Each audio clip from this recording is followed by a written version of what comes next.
सुप्रभात प्यारे बच्चों, कैसे हैं आप। आशा करती हूँ आप सब घर पर कुशल मंगल होंगे।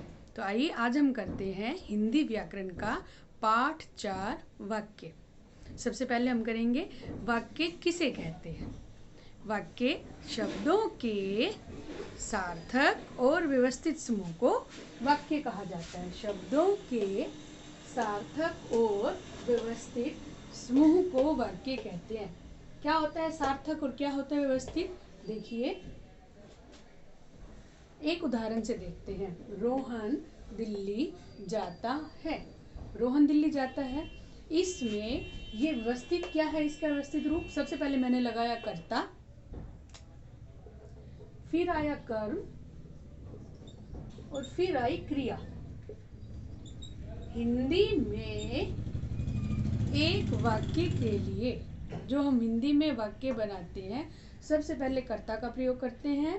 कर्म है तो ठीक है, कर्म लगाते हैं, अथवा बिना कर्म के भी अकर्मक क्रिया वाले वाक्य बनते हैं। और सबसे अंत में लगाते हैं हम क्रिया। सबसे अंत में हम क्या लगाते हैं, क्रिया। तो ये एक वाक्य का व्यवस्थित रूप है। अगर मैं इस वाक्य को ऐसे लिखूं, जाता है दिल्ली रोहन। अब आप इस वाक्य को देखिए, जाता है रोहन दिल्ली, जाता है रोहन दिल्ली। आगे देखिए इस वाक्य में जाता है दिल्ली रोहन। क्या ये एक वाक्य का व्यवस्थित रूप है?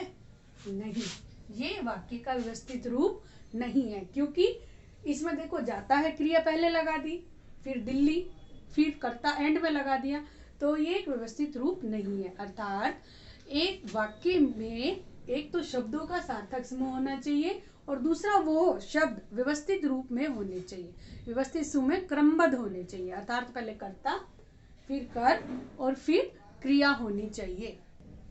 आगे देखिए, वाक्य के दो अंग होते हैं। वाक्य के दो अंग हैं, पहला उद्देश्य और दूसरा विधेय।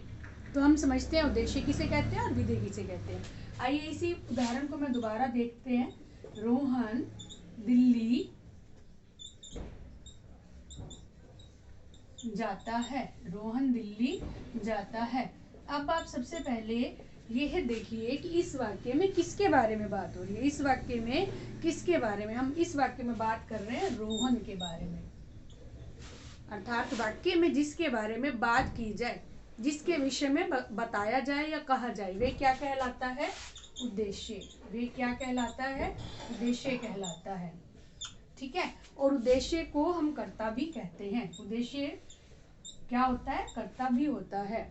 और दूसरा देखिए आगे जो ये वाक्य है, दिल्ली जाता है। दिल्ली जाता है।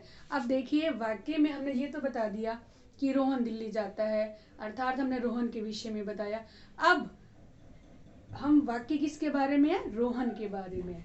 अब रोहन के बारे में जो बात बताई जाएगी, रोहन के बारे में जो बताया जाए कि रोहन क्या कर रहा है, कहाँ जा रहा है, तो ये हमारा विधेय कहलाता है। क्या कहलाता है, विधेय कहलाता है।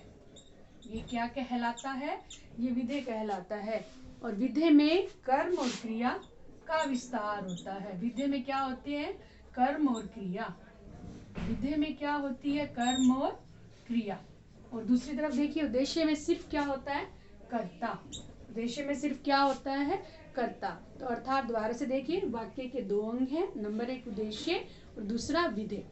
एग्जाम्पल है रोहन दिल्ली जाता है। रोहन दिल्ली जाता है। सबसे पहले देखो हम इस वाक्य में किसकी बात कर रहे हैं, रोहन की। तो जिसकी बात की जाए वो क्या हुआ, उद्देश्य। और विधेय क्या होता है, रोहन के विषय में जो बताया जाए, अर्थात कर्ता के विषय में जो बताया जाए या उद्देश्य के विषय में जो बताया जाए, वे विधेय कहलाता है। वे विधेय कहलाता है।